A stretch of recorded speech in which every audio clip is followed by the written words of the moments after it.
Hey everyone, welcome to this explainer.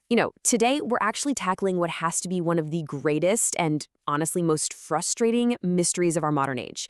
It's a puzzle that pretty much haunts anyone who earns a living. Yep, I'm talking about the case of the missing paycheck. We all know that feeling, right? You work hard all month, you see that money finally hit your account, and then poof, it's just gone. Well, today we're going to dive right into this and finally solve the mystery of where your money actually goes. So it's a simple question, right? Where does your money actually go? Now, if you ask most people this, they'll confidently tell you they know exactly where every single dollar is headed. They'll mentally tally up their rent, their car payment, maybe throw in a rough grocery bill and figure, yeah, I've got a pretty solid grasp on my finances. But here's where the story takes a little bit of a twist, and it honestly surprised me when I was digging into this material. The reality of where our money goes, it is almost always a complete shock.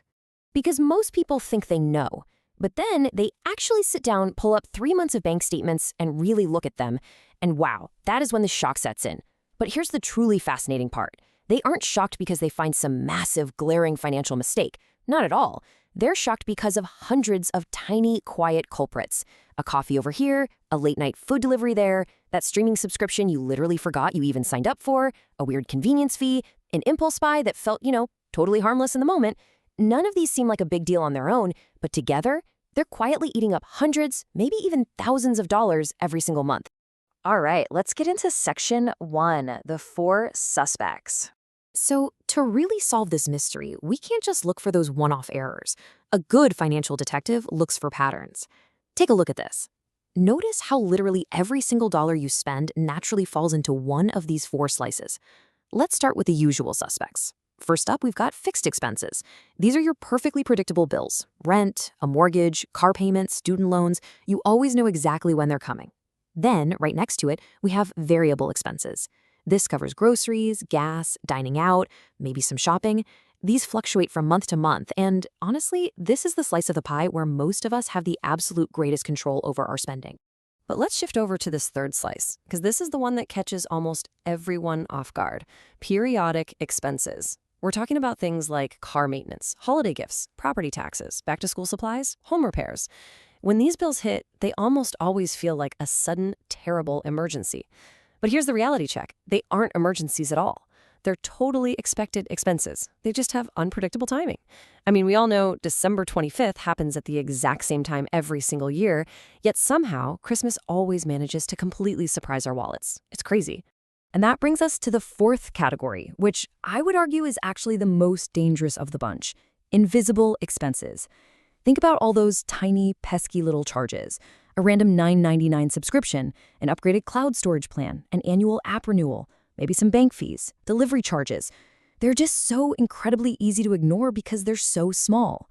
On their own, they seem completely harmless, but collectively, man, these invisible expenses are silently siphoning hundreds of dollars right out of your pocket every single year. Moving on to section 2, let's look at the tale of 2 households. To really see how all these categories play out in the real world, let's set up a quick little narrative. Imagine the perfect storm of December rolls around. Bring all that holiday shopping, some travel, annual insurance renewals, and hey, let's throw in a busted radiator just for fun. So on the left here, we have household A. And over on the right, household B. Both of these households bring home exactly $6,000 every month after taxes. But household A, they act like a financial detective. They actually track all 4 of those expense categories, and they planned for this crazy December months ago. Household B, on the other hand, only really thinks about their fixed monthly bills. So what happens when December finally hits? Household B inevitably panics and reaches right for a credit card, while household A is completely calm. Why? Because the money is already sitting there. It's the exact same income, but wildly different outcomes. The absolutely crucial takeaway here is that financial success isn't just about what you earn, it is entirely about how you prepare. Now, since we're on the topic of income, we really have to talk about this silent wealth killer known as lifestyle inflation.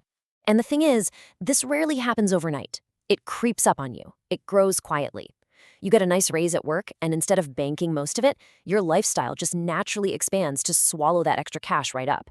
You trade in a perfectly reliable car for a shiny new luxury payment. You start ordering takeout 4 nights a week instead of 2. And before you know it, your monthly expenses have risen to perfectly match your brand new paycheck, making that exciting raise basically disappear into thin air.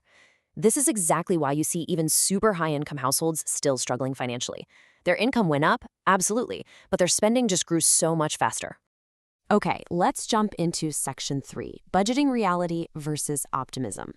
So, how do we actually fix this? Well, as a financial detective, you need the right tools. And first, we have to confront this massive, incredibly common mistake people make when they try to wrangle their finances. They use highly optimistic averages instead of hard evidence. Check this out. When setting up a budget, someone might guess, okay, I'll probably spend about $500 on groceries. But then they pull their actual bank statements, and the reality is $760. They hope to spend just $150 eating out, but the reality says $420. And when they inevitably fail to hit those super low numbers, they throw their hands up and think their budget is broken. But the budget isn't failing. Those optimistic, best-case scenario estimates are failing. Good budgets aren't optimistic. They're brutally honest. And that's exactly why going back and reviewing 3 months of your actual bank statements is the single best financial teacher you will ever have. You simply cannot fix your spending patterns until you pull them out of the dark and make them visible. Which brings us to section 4, and really, the ultimate defense, sinking funds. Because once you can clearly see your spending patterns, you can finally use the smartest budgeting tool out there to defend against those sneaky periodic expenses we talked about earlier. It's called a sinking fund. And to explain it, let's look at a very specific, painfully common number, $800. Let's just say your car needs new tires roughly every 4 years, and it's going to cost about $800. For a lot of people, when those tires finally go bald, suddenly having to drop $800 all at once feels like a catastrophic, world-ending financial emergency. It causes a ton of panic. So let's compare what we'll call the panic method to the sinking fund method. Now, the panic method requires you to miraculously find $800 overnight, which, let's be real, almost always leads straight to credit card debt. But a sinking fund, it completely changes the game. If you know that an $800 expense is coming your way in 4 years, you just need to save about $17 a month. That's it, just $17. And when that huge bill finally shows up, the money is just sitting there, patiently waiting for you. No panic, no new debt, and the best part is you can use this exact same strategy for vacations, home maintenance, that new laptop you know you'll need, even pet care, literally anything you know will happen eventually. The goal isn't to predict the exact date your tires will pop, it's to prepare well before life demands the money. And this all really ties into a major mindset shift. When people are eyeing a big purchase, they almost always ask themselves this old, frankly dangerous question, can I afford this? They focus entirely on that immediate sticker price. They think, okay, if I have the cash in my checking account right now, or if I have enough room on this credit card, then yep, I can afford it. But we need to completely shift that paradigm. The question you actually need to ask yourself is, what is this purchase going to cost me every single month? Because think about it. A $60,000 truck isn't just a one-time transaction. Buying it triggers this massive ongoing ripple effect of monthly costs. You've got higher insurance premiums, way more in fuel, oil changes, registration, repairs, not to mention depreciation. That sticker price, it's literally just the entry fee to keep paying more. And that's the secret. Financially successful people very rarely evaluate purchases based solely on the sticker price. They always evaluate the long-term impact on their monthly cash flow.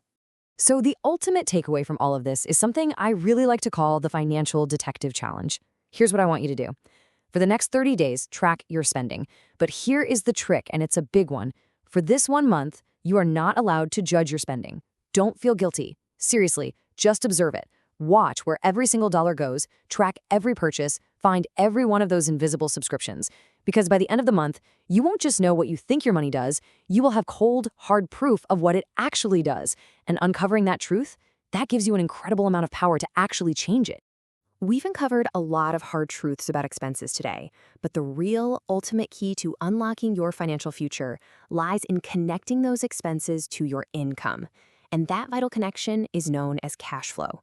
It is the single biggest factor that definitively determines if you're moving toward wealth or if you're slowly sliding away from it. Now, exactly how to master your cash flow? Well, that is going to be the absolute focus of our next explainer. But until then, I want to leave you with one final question to ask yourself the next time you're about to swipe your card. Is this purchase building your future, or is it just paying for your past? Keep a close eye on those dollars, and I'll see you next time.